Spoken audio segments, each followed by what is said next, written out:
di media sosial akhir-akhir ini yang mengatakan banyak penambangan dilakukan di kawasan wisata Raja Ampat ini itu tidak benar. Hampir sebagian foto-foto yang dikirim di medsos itu hoax.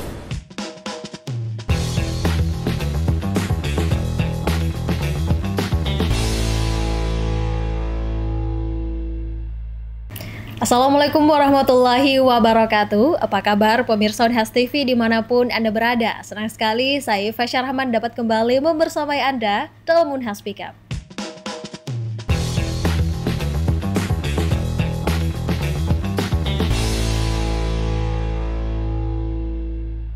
Pemirsa, Raja Ampat tengah menjadi sorotan publik dalam beberapa waktu terakhir. Aktivitas pertambangan di surga biodiversitas laut dunia ini mengundang berbagai aksi protes bahkan kecaman dari masyarakat karena dianggap mempertaruhkan atau menukarkan keindahan alam yang selama ini menjadi kebanggaan Indonesia dengan nilai ekonomis dari sektor pertambangan. Hingga saat ini pemirsa, 4 dari 5 izin usaha pertambangan telah dicabut. Satu lainnya masih beroperasi tepatnya di Pulau Gak karena dianggap sudah memenuhi aturan-aturan yang ada. Anyways, pemirsa, di tengah gonjang-ganjing penolakan aktivitas pertambangan ini, narasi green mining atau pertambangan ramah lingkungan pun disebut sebagai jalan tengah antara kebutuhan ekonomi dan juga pelindungan alam. Namun, bisakah konsep seperti ini pemirsa diterapkan di area tropis yang cukup sensitif seperti Raja Ampat, dan bisakah tambang dan juga konservasi hidup berdampingan? Nah, kita bakalan membahas topik ini pemirsa pada episode ini, tentunya dengan menghadirkan staf Laboratorium Eksplorasi Mineral Teknik Pertambangan Fakultas Teknik Universitas Hasanuddin. Ada Bapak Dr. Pilnat Insinyur Sriwidodo STMT. Assalamualaikum Pak. Waalaikumsalam warahmatullahi wabarakatuh. Gimana kabarnya hari ini Pak? Alhamdulillah sehat walafiat. Oke, alhamdulillah. Jadi Pak, kita bakalan membahas tentang isu yang lagi hangat nih Pak diperbincangkan soal aktivitas pertambangan di area Raja Ampat. Mengenai dengan green mining ini yang sudah saya sebutkan sebelumnya ya Pak. Bagaimana sih sebenarnya konsep pertambangan ramah lingkungan itu Pak?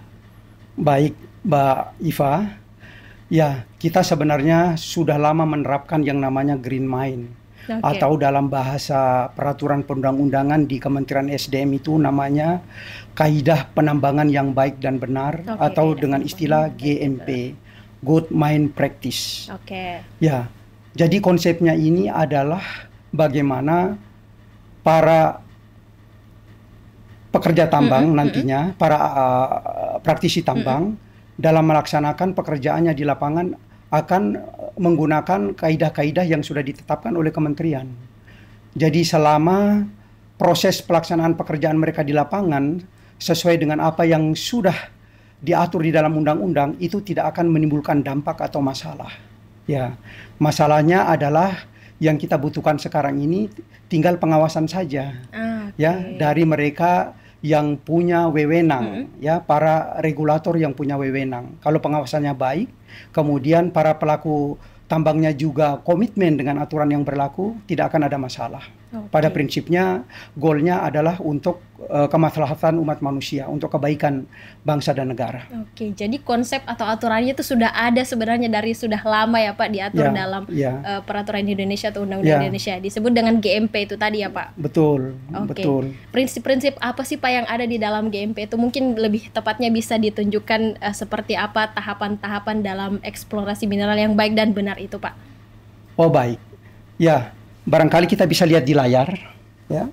Ini adalah salah satu tahapan kegiatan penambangan yang dari hulu sampai ke hilir, dari awal sampai akhir. Kalau kita lihat di sini, yang pertama di sini, kalau boleh saya katakan judulnya ini adalah tahapan kegiatan eksplorasi dan laju investasi, ya.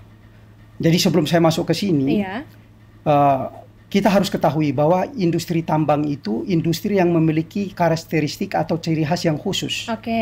Nah, ciri-cirinya itu adalah yang pertama, semua masyarakat tahu, bahan tambang itu tidak bisa diperbarui. Atau dengan istilah non-renewable resources, atau yang disebut dengan istilah wasting assets. Sekali ditambang, maka bahan tambang tidak akan lagi ditemukan di tempat yang sama. beda komoditas yang lain. Oke, bisa Ya, diperbarui. kalau teman-teman di perikanan misalnya Ya, ikannya sudah tinggal dipanen, dibudidayakan. bisa dibudidaya lagi, udangnya Betul. sudah dipanen, bisa budidaya lagi. Betul. Begitu juga teman-teman misalnya di peternakan ya, sapinya sudah terjual waktu Idul Adha kemarin, bisa membudidaya lagi. Iya. Tapi di tambang itu berbeda. Ya, yang pertama non renewable resources atau wasting asset, yang kedua industri tambang itu sangat kompleks. Ya, karena permasalahannya dari hulu sampai di hilir. Industri pertambangan memiliki ciri khas yang disebut dengan long chain industry, Oke. industri rantai panjang. Sehingga di dalam pelaksanaannya sangat kompleks dan melibatkan hampir semua pemangku kepentingan. Oke. Nah, ciri berikutnya, industri pertambangan membutuhkan investasi yang mahal. Ya, sering dikatakan high capital. Kemudian industri pertambangan memiliki risiko yang sangat besar, high risk. High risk. Bahkan ada yang mengatakan industri tambang itu sifatnya gambling, berjudi. Kenapa dikatakan berjudi? Seperti yang ditampilkan di sini. Ini namanya tahapan eksplorasi. Di tahap-tahap awal bagian kiri, kalau kita lihat di situ ada penyelidikan awal. Kemudian nanti ada namanya eksplorasi pendahuluan. Kemudian ada namanya eksplorasi detail. Yang di tahap-tahap awal ini, investor itu sudah harus mengeluarkan uang miliaran dan belum mendapat revenue. Belum ada penghasilan, yang ada cuma expenditure, pengeluaran, pembakaran uang. Teman-teman di eksplorasi mengatakan kalau pekerjaan eksplorasi itu adalah pekerjaan membakar duit. Begitu Mbak Iva, membakar uang. Karena kalau kita lihat coba, kalau sebuah perusahaan tambang sebelum mulai penambangan tidak dimulai dengan eksplorasi, maka risikonya akan sangat besar. Tinggi. Ya, sama dengan seperti memberi kucing di dalam karung. Ya, belum ya. tahu nih di bawah ini ada apa nih belum tahu di bawah ini sebenarnya. ada apa sebenarnya. Ada nikel, ada emas. Kalau ada emas seperti apa? Ternyata setelah ada, belum tentu itu juga visible layak untuk ditambang. Karena misalnya kadarnya tidak memenuhi ya. Ada istilahnya ditambang namanya COG, cut off grade. Ya, kadar rata-rata endapan biji yang masih menguntungkan apabila ditambang. Kalau dia tidak menguntungkan, tidak boleh ditambang. Walaupun ada, contohnya nikel. Nikel ada, tapi kadarnya cuma 1,1%. Itu tidak visible untuk ditambang. Karena COG-nya 1,5% ya. Misalnya standarnya Vale atau Aneka Tambang. Tapi akhir-akhir ini perusahaan Cina masuk, mereka bisa menambang dengan kadar 1,3, 1,4. Ya. Nah, kira-kira gambarannya seperti itu ya. Jadi kalau kita lihat di sini, setelah ada tahapan eksplorasi detail, maka dilanjutkan dengan seleksi daerah prospek. Itu mereka harus seleksi dulu ya. Daerah yang prospek nanti ini yang dikhususkan untuk eksplorasi secara detail, kemudian setelah tahapan itu dilaksanakan namanya studi kelayakan, seperti yang Mbak Iva lihat di sini ya. Studi kelayakan, pra-studi kelayakan, kemudian naik sampai ke studi kelayakan.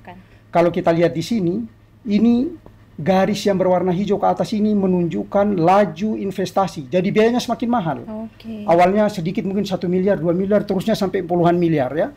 Nanti mencapai puncak laju daripada investasi ini pada tahapan development, persiapan penambangan. Karena di situ harus membangun fasilitas ya, dengan segala sesuatu yang diperlukan ya, mendatangkan peralatan yang harganya mahal ya, SDM-nya juga ya, tentunya. menghadirkan SDM ya, tentunya nanti membutuhkan kapital yang besar juga untuk gaji mereka ya.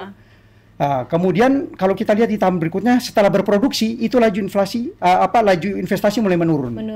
Kemudian sampai di tahap rehabilitasi atau pasca tambang semakin menurun. Jadi kira-kira gambaran daripada industri tambang seperti ini ya. Jadi hal yang sangat-sangat mahal. Gitu Mbak Iva. Nah ini juga yang perlu diberikan penjelasan juga kepada masyarakat, bahwa sebelum ada aktivitas pertambangan itu melalui proses yang banyak dulu berlapis ya, dan kemudian di sini ada tahap pasca tambang itu sendiri, sehingga mindset masyarakat itu yang perlu diubah Pak, bahwa kalau ada tambang itu sudah pasti merusak. Bagaimana Pak membenarkan persepsi tersebut? Iya betul sekali Mbak Iva, mindset itu tidak benar ya.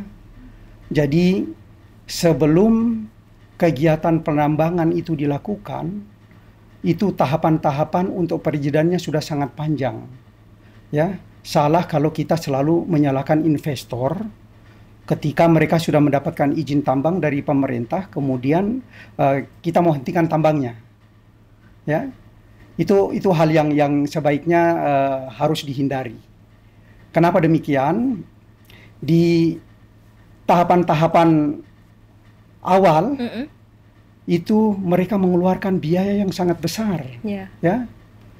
Kemudian sebelum sampai pada tahap penambangan, ya, mereka investasi lebih besar lagi, ya. Dan nanti di ujungnya pada saat pasca tambang, Mm-mm. konsepnya adalah mengembalikan lahan pasca tambang untuk peruntukannya. Nah, Ya, dan itu sudah dijamin di dokumen pada tahap awal. ya, sebelum tuh. dilakukan sudah dipastikan setelah ini mau Betul. diapakan. Sebelum pelaksanaan penambangan sudah desain. Jadi tahapannya banyak untuk mendapatkan izin usaha IUP usaha Izin operasi usaha produksi. pertambangan, Ya, di tahap awal untuk mendapatkan IUP operasi produksi harus ada laporan eksplorasi detail. Oke. Kemudian harus ada dokumen analisis mengenai dampak lingkungan. Kemudian harus ada dokumen feasibility study. Di feasibility study ini semua dikaji. Sebelum ditambang apakah area ini layak secara ekonomis, layak secara teknis, layak secara legal terkait dengan undang-undang dan peraturan, layak terhadap kondisi sosial masyarakat, tidak meresahkan masyarakat. Semua itu sudah dipertimbangkan di tahap awal. Dan syarat yang terakhir ada lagi namanya jaminan reklamasi. Nah, itu Jamrek. penting.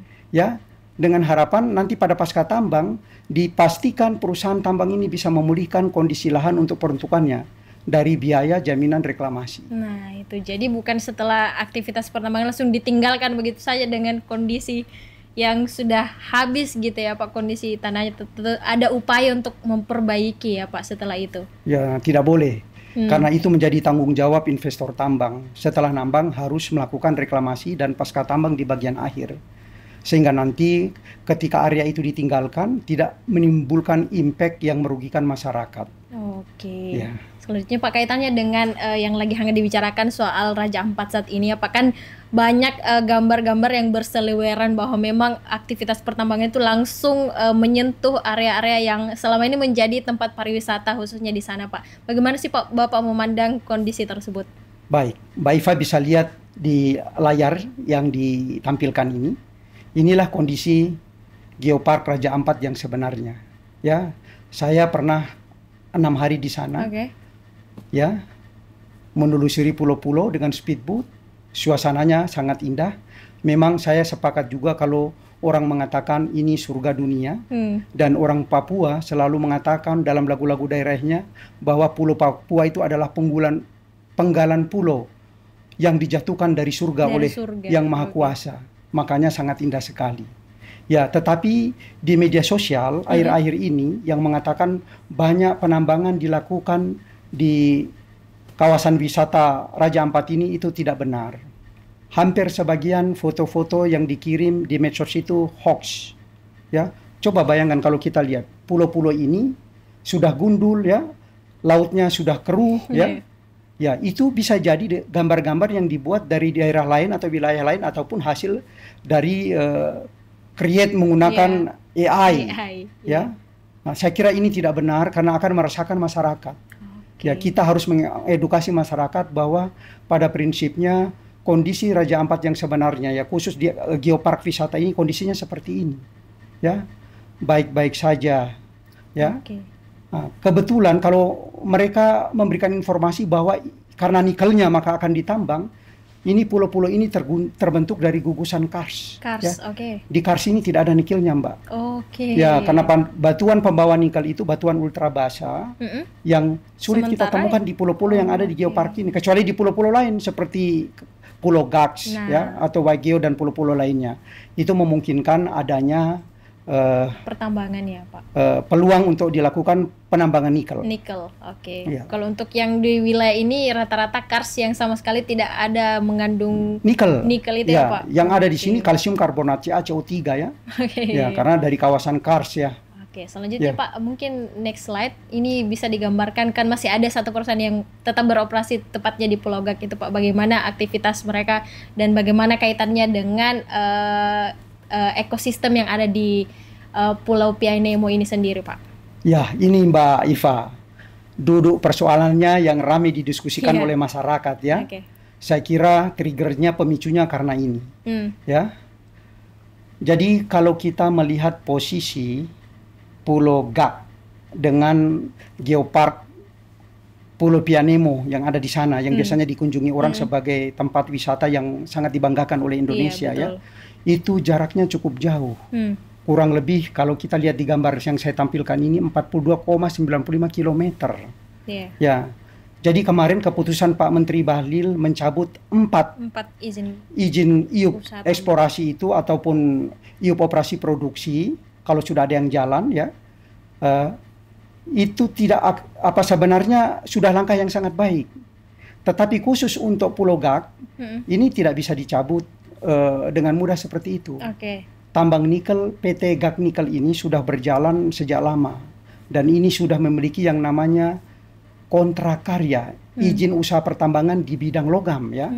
Kalau di batu bara namanya PKP 2B, kalau di logam namanya kontrak karya. Kontrak karya ini sudah berlangsung lama dan ini sudah masuk generasi ke-7. Ya, dan kontrak karya itu memiliki kekuatan hukum. Dari sisi hukum. Yang pertama namanya lex specialis. Yang kedua namanya conjunction. Ya, lex specialis itu artinya apa? Pemegang usaha pertambangan ini diberikan otoritas khusus untuk melakukan penambangan sesuai dengan kontrak yang sudah disepakati. Kalau masa kontraknya 25 tahun, maka selama 25 tahun itu kontrak ini tidak bisa diganggu-gugat oleh siapapun. Sekalipun kabinet berganti 10 kali, sekalipun presiden berganti. Karena itu sudah menjadi perjanjian dan kekuatan mereka di situ. Namanya lex specialis.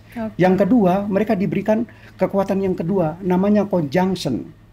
Jadi di masa lalu itu, kalau kontrak karya sudah diperoleh, dia dapat melaksanakan kegiatan tahapan penambangan itu dari tahap awal sampai tahap akhir, ya, dari eksplorasi, kemudian produksi, operasi produksi, sampai processing, sampai pemasaran, itu langsung dapat semuanya.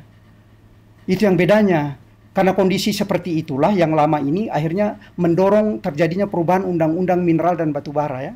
Jadi undang-undang kita yang pertama di Indonesia namanya Undang-Undang Pokok Pertambangan nomor 11 tahun 1967.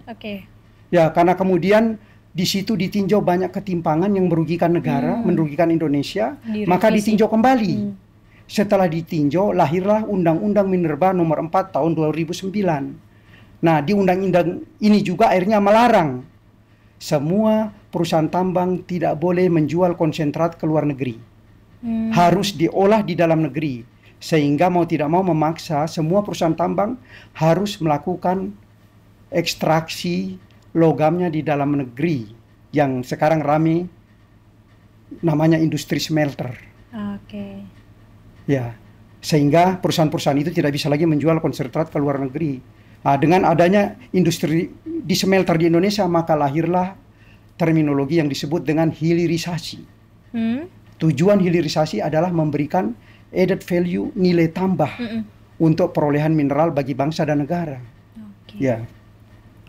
Nah, itu menjadi hal yang sangat penting perlu kita garis bawahi. Jadi dia punya legal standing yang sudah kuat, yang mengakar, ya Pak, sehingga untuk memberlakukan seperti pencabutan IUP seperti 4 perusahaan lain itu sudah hampir tidak mungkin, ya Pak, untuk GAC itu sendiri, Pak. Ya, betul. Kan kita harus menghargai investor, ya, apalagi sudah ada perjanjian yang ditandatangani. Nah betul sekali Pak. Tapi di satu sisi lagi yang menjadi kekhawatiran masyarakat sebenarnya tentang alam yang di sekitar lokasi pertambangan itu, Pak. Apakah dengan radius atau jarak seperti itu sudah aman? Apakah tidak akan merusak ekosistem di sekitarnya? Apalagi kita tahu bahwa Raja Ampat ini yang seperti Bapak sebutkan tadi, biodiversitasnya juga luar biasa dan diakui oleh dunia. Apakah tidak akan berdampak sampai ke situ, Pak? Jangan dijawab dulu, kita akan kembali setelah pesan-pesan berikut ini, Pak. Tetap di UNAS Speak Up.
Ya pemirsa, masih di Unhas Speak Up bersama Bapak Sriwidodo. Ya seru sekali tadi pembahasan kita di segmen 1 bahwa memang sebuah aktivitas pertambangan itu punya banyak sekali proses sehingga menjadi legal ya untuk melakukan aktivitas pertambangan, dan tentunya ada juga upaya-upaya pasca pertambangan yang dilakukan untuk melakukan reklamasi atau perbaikan di wilayah tersebut. Nah, terkait dengan ini kan yang menjadi keresahan masyarakat nih Pak, bahwa memang tentu ada dampaknya kepada alam ya, apalagi kita ketahui bahwa Raja Ampat ini punya keanekaragaman hayati yang menjadi kebanggaan kita, yang menjadi orang luar itu bangga dengan Indonesia begitu Pak. Tetapi apakah dengan adanya aktivitas pertambangan ini Pak, itu tidak mempengaruhi kemudian ekosistem yang sangat indah di sana itu Pak?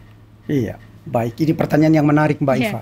Ya, sekali lagi, selama aktivitas penambangan komitmen dengan rencana yang sudah dilaksanakan, itu tidak akan memberikan dampak yang negatif. Walaupun dampak negatifnya ada, tapi itu bisa diminimalis. Saya yakin dan percaya dampak positifnya akan lebih banyak. Jadi kata kuncinya di sini, investor harus komitmen dan juga regulator harus komitmen. Lakukan pengawasan sebaik-baiknya agar kegiatan tambang di suatu wilayah atau di suatu daerah dapat dikendalikan dengan baik. Gitu Mbak Iva.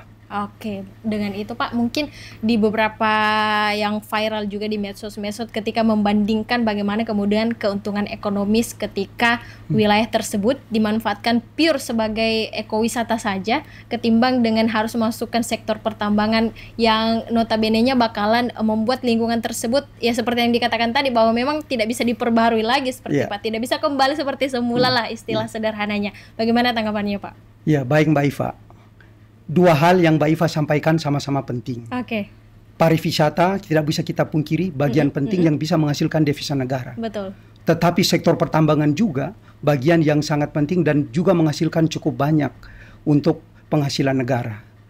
Jadi langkah yang baik semestinya yang dilakukan adalah melakukan pemetaan area-area mana yang tepat untuk pengembangan wisata dan area mana yang tepat untuk dilakukan industri pertambangan. Tetapi jika ada satu dilema, daerah wisata tetapi ada misalnya prospek tambang yang sangat baik. Anggap saja 200 meter di bawah permukaan area wisata itu ada emas yang punya nilai ekonomi sangat besar. Ini potensi buat masyarakat, buat bangsa dan negara. Ya, karena prinsipnya di tambang, bahan tambang atau mineral yang tidak dimanfaatkan itu akan menjadi waste, menjadi sesuatu yang tidak memberikan arti apa-apa kepada umat manusia. Supaya itu bermanfaat, selayaknya semestinya harus kita manfaatkan. Kita tambang, kita ekstraksi, kemudian memberikan manfaat kepada masyarakat, bangsa, dan negara. Jadi kesimpulannya, jangan saling menutup. Ya, harus jalan dua-duanya. Kalau kondisi yang saya ceritakan tadi, misalnya ada 200 meter di bawah permukaan, kita bisa mencari metode penambangan yang lain. Yang tidak merusak kondisi topografi di permukaan, tidak merusak tempat wisata di permukaan. Ya, di tambang ada namanya sistem penambangan dengan tambang terbuka, surface mine, dan ada tambang bawah tanah namanya underground mine. Nah, bisa jadi pemerintah bisa memikirkan untuk menempuh cara menambang dengan underground, tambang bawah tanah. Tapi dengan catatan, ketika pasca tambang nanti tidak terjadi impact yang mengganggu apa yang ada di permukaan. Dan ada upaya untuk melakukan itu. Ya, dan harus ada upaya untuk melakukan itu. Misalnya tidak terjadinya subsidence, penurunan permukaan ya, sehingga mengganggu di atas. Itu harus diantisipasi pada tahap awal. Ya, ya sebenarnya harusnya bisa jalan semuanya. Jangan mematikan potensi yang dimiliki oleh bangsa dan negara ini. Karena ada jalannya untuk menuju ke sana. Ya, karena banyak jalan menuju Roma. Ya, selama itu disetujui oleh para regulator. Dalam hal ini ada Kementerian SDM, ada Kementerian Kehutanan, ada Kementerian Lingkungan. Walaupun dulu satu, sekarang berpisah ya, namanya KLHK. Iya, Lingkungan dan Kehutanan sudah berpisah. Ya, betul. Kalau ketiga pemegang pemangku kepentingan ini bisa berkoordinasi dengan baik, saya kira tidak ada yang mustahil untuk bisa kita kerjakan dan lakukan sehingga memberikan manfaat yang sebesar-besarnya bagi rakyat dan bangsa dan negara. Untuk yang konsep underground mine itu Pak, apakah sudah ada di Indonesia yang dilakukan seperti itu Pak? Wah, sudah banyak Mbak Iva. Salah satu contohnya ya di Papua juga. Ya, PT Freeport Indonesia. Ya, menambangnya di bawah tanah, underground. Jadi topografi di permukaan, bukit-bukit, gunung-gunung itu tetap ada, tidak terganggu. Ya. Sebenarnya ya, ini perlu memang kita mengedukasi masyarakat yang mungkin belum paham betul tambang, yang mindsetnya selalu tambang merusak, tambang merusak, tambang merusak. Maaf saya sebut 3 kali. Ya pada dasarnya sebenarnya kalau dilakukan dengan asas patuh kepada aturan, itu tidak akan terjadi kerusakan-kerusakan seperti yang selalu diisukan oleh berbagai pihak. Oke, berarti mungkin bisa disebutkan contoh ya Pak yang sukses menjalankan green mining atau pertambangan ramah lingkungan ini Pak di Indonesia. Oh sudah banyak Mbak. Kalau yang kita lihat sekarang misalnya Bumi Resource, ya, yang mengelola tambang batu bara di Kalimantan, ya, melalui KPC ya, Kaltim Primakol. Itu mereka bisa mengarrange dengan baik sehingga tanpa ada masalah, dan mereka selalu mendapat praper hijau atau praper emas dari pihak yang berwenang, misalnya dari Kementerian Lingkungan Hidup, ya. Begitu juga misalnya yang ada di Sulawesi, PT Vale Indonesia, ya. Mereka melakukan reklamasi dengan baik, revegetasi dengan baik, ya, membangun smelter dengan baik, ya, dan masih banyak contoh-contoh yang lain. Di masa lalu misalnya di Kalimantan ada salah satu tambang emas namanya KEM, Kelian Equatorial Mining. Ya, di pasca tambangnya mereka kemas dengan baik sekali, ya. Voidnya atau yang disebut dengan open pitnya itu diisi kembali dengan air menjadi danau yang indah. Kemudian semua infrastruktur untuk kegiatan penambangannya itu dirobohkan, dibongkar, kemudian dihijaukan kembali. Dan kalau kita lihat kondisi sekarang, itu lebih lahan pasca tambangnya ya sudah menjadi hutan lindung, menambah luas hutan lindung di Indonesia. Ya. Jadi memang ada jalan untuk menuju pertambangan yang ramah lingkungan itu ya Pak. Disesuaikan lagi dengan kondisi lokasinya mungkin ya Pak. Karakteristik bahan tambangnya dan karakteristik lokasinya, ya itu akan disesuaikan. Ya. Karena setiap lahan kan berbeda-beda. Setiap daerah berbeda-beda kan. Betul kata pepatah nenek moyang kita, ya, lain padang, lain belalang, lain lubuk, lain ikannya. Ya. Kondisi tambang juga demikian. Dan tentunya ini juga seperti yang disampaikan tadi bahwa memang sangat kompleks ya Pak aktivitas pertambangan ini. Perlu juga dilihat bagaimana mungkin aktivitas masyarakat di sekitarnya ya, karena ini juga yang sering menjadi sorotan bahwa ketika ada aktivitas pertambangan seakan-akan aktivitas sosial di situ langsung berubah seketika Pak. Bagaimana tanggapannya dengan itu Pak? Wah, kalau berbicara tentang aktivitas masyarakat bisa berubah itu hal-hal yang normal dan wajar. Hadirnya perusahaan tambang membawa lowongan kerja yang sangat banyak. Dan mereka yang bekerja di situ, misalnya bila dibandingkan dengan pekerjaannya sehari-hari sebelum ada perusahaan tambang, kalau dihitung-hitung pasti penghasilannya lebih tinggi. Ketika mereka kerja di perusahaan tambang, ya, ketika mereka dilibatkan sebagai tenaga-tenaga lokal yang bekerja di perusahaan tambang, itu secara otomatis pasti akan terjadi perubahan tatanan sosial, terutama untuk di bidang pekerjaan. Masyarakat akan sebagian besar meninggalkan sawahnya, pindah kerja di tambang, meninggalkan kebunnya, pindah kerja di tambang. Dan ini fakta. Banyak yang terjadi seperti itu sekarang di area-area sekitar tambang. Nggak usah jauh-jauh, kita ngambil contoh kecil misalnya di PT Vale Indonesia, ya. Atau di Morowali. Atau di Morowali, ya betul. Karena biar bagaimana masyarakat mencari penghasilan yang lebih baik, ya. Gitu. Jadi terkait dengan itu bisa mungkin diberikan penekanan bahwa regulasinya sudah ada, tinggal bagaimana kemudian pengawasan dari stakeholder yang terkait dan juga awareness tentunya atau kesadaran dari pelaku pertambangan ini terkait dengan mewujudkan pertambangan yang green mining ini Pak. Eksak, betul sekali Mbak Iva. Di situ harusnya motonya. Motonya harus di situ ya. Kemudian kalau Bapak melihat saat ini secara umum ya Pak, bagaimana kesadaran para pelaku-pelaku pertambangan ini Pak? Kalau berbicara kesadaran pelaku-pelaku tambang, ya, kan hampir semua teman-teman yang bekerja di industri tambang itu kan alumni dari teknik pertambangan, teknik geologi, ataupun dari ilmu kebumian dan juga dari disiplin ilmu lainnya, ya, sangat banyak. Latar belakangnya kan semua berpendidikan, ya.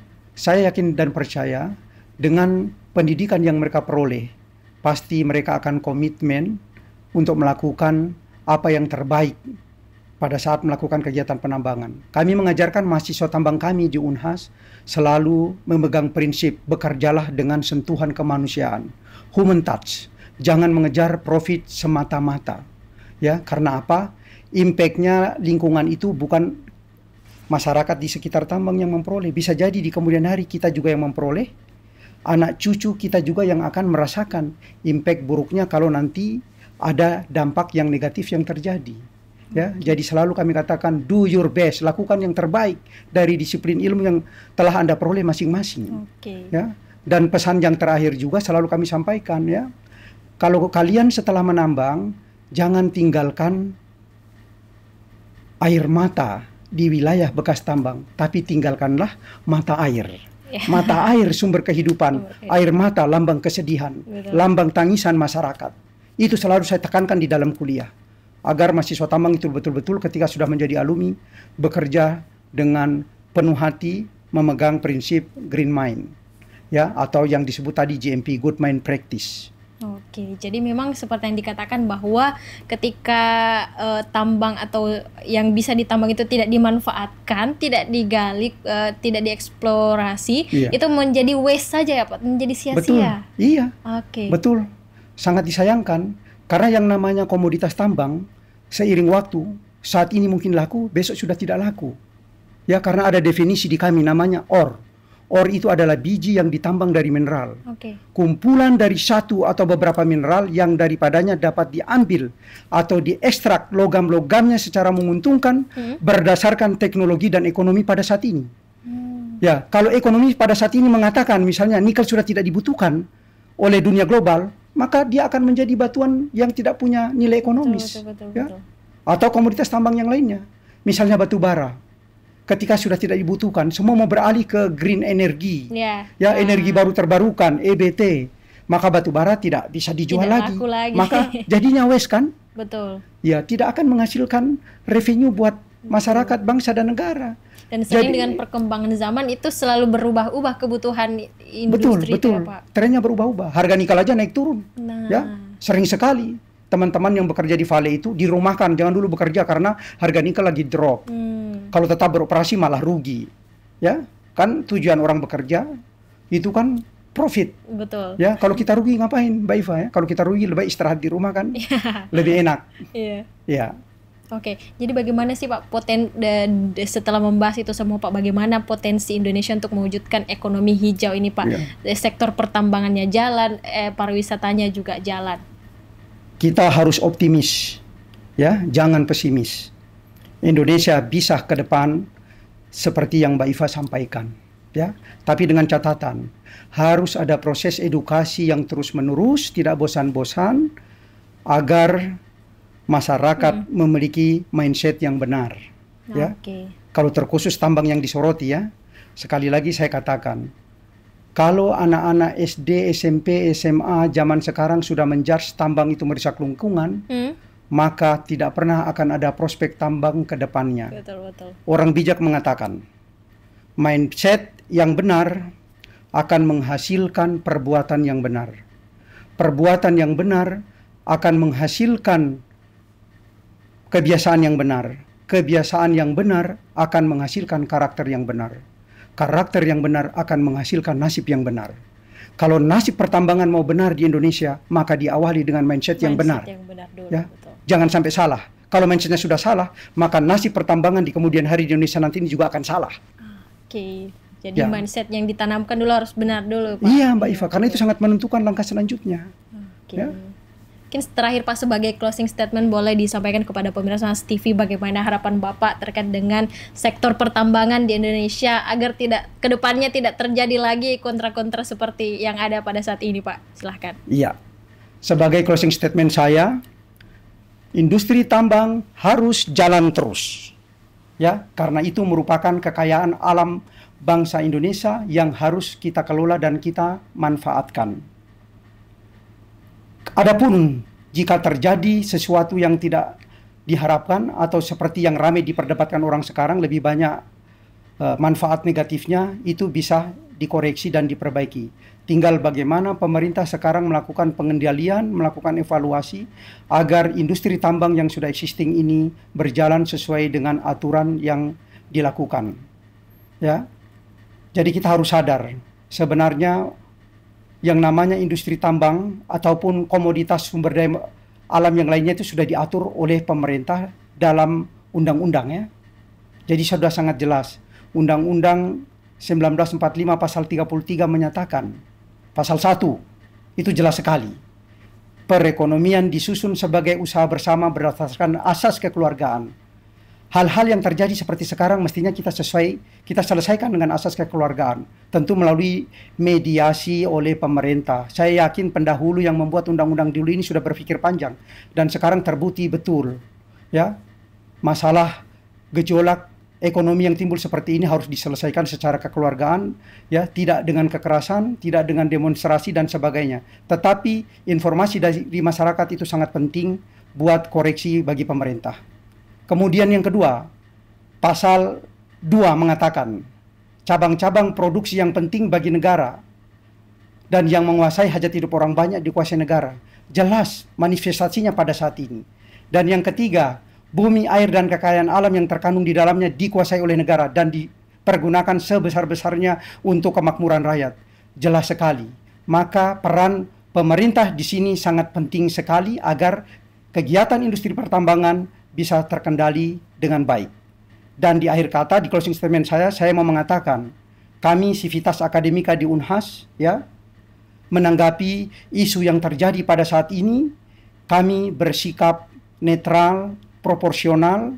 Sebagai akademisi, kami tidak berpihak kemanapun.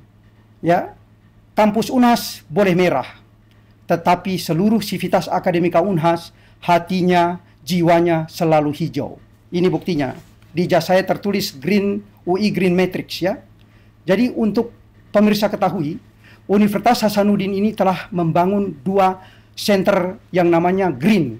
Yang pertama, Excellent Center of SDGs. Kami mengikuti kompetisi setiap tahun. Dan yang kedua yang namanya Center Excellent of UI Green Matrix. Kami juga mengikuti rankingan setiap tahun. Ya, jadi sekali lagi, Sivitas Akademika Unhas, jiwa dan hatinya selalu hijau walaupun kampusnya berwarna merah. Itu barangkali closing statement kami. Di akhir kata, bolehkah saya menyampaikan sebuah pantun? Silahkan, Pak. Untuk kawan-kawan kita yang ada di Raja Ampat atau di Papua, ya, karena trennya sangat ramai sekali pada saat ini, ya. Mudah-mudahan semua dengan berpikir secara dingin bahwa permasalahan ini kita bisa selesaikan dengan baik. Menteri Bahlil sudah mencabut 4 IUP eksplorasi dan yang tinggal sekarang adalah IUP operasi produksi PT Gaknikel. Ya, mari kita dukung. Semuanya ini tentu sesuai dengan aturan yang berlaku. Izinkan saya menyampaikan pantun buat kawan-kawan khusus di Raja Ampat dan di Papua dan tentu juga kawan-kawan di Unhas dan seluruh Sivitas Akademika maupun praktisi tambang di Indonesia. Izinkan saya menyampaikan pantun saya. Burung merpati berbulu putih mengantar surat buat kekasih. Burung irian, burung cendrawasih. Cukup sekian dan terima kasih. Mengapa burung cendrawasih? Burung cendrawasih adalah ikon Papua dan kebanggaan Indonesia. Saya kira demikian dari saya, Mbak Iva.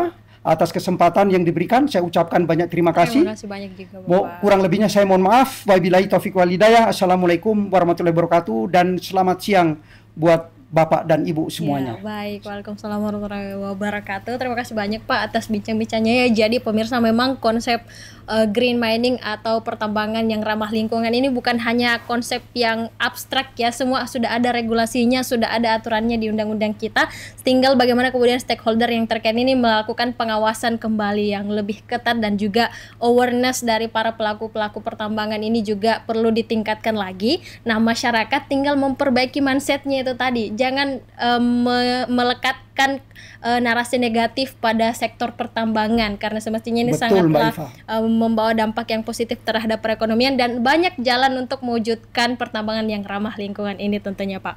Terima kasih banyak, Sepakat, Pak. Mbak Iva. Sepakat, ya. Terima kasih banyak, ya, Pak, atas bincang-bincangnya pada kesempatan ini. Terima kasih banyak juga kepada pemirsa Unhas TV yang selalu menyaksikan Unhas Speak Up. Ikuti terus Unhas TV untuk mengakses program-program menarik lainnya. Saya Fasya Rahman mewakili kru yang bertugas pamit undur diri dan sampai jumpa. Wassalamualaikum warahmatullahi wabarakatuh. Waalaikumsalam warahmatullahi wabarakatuh.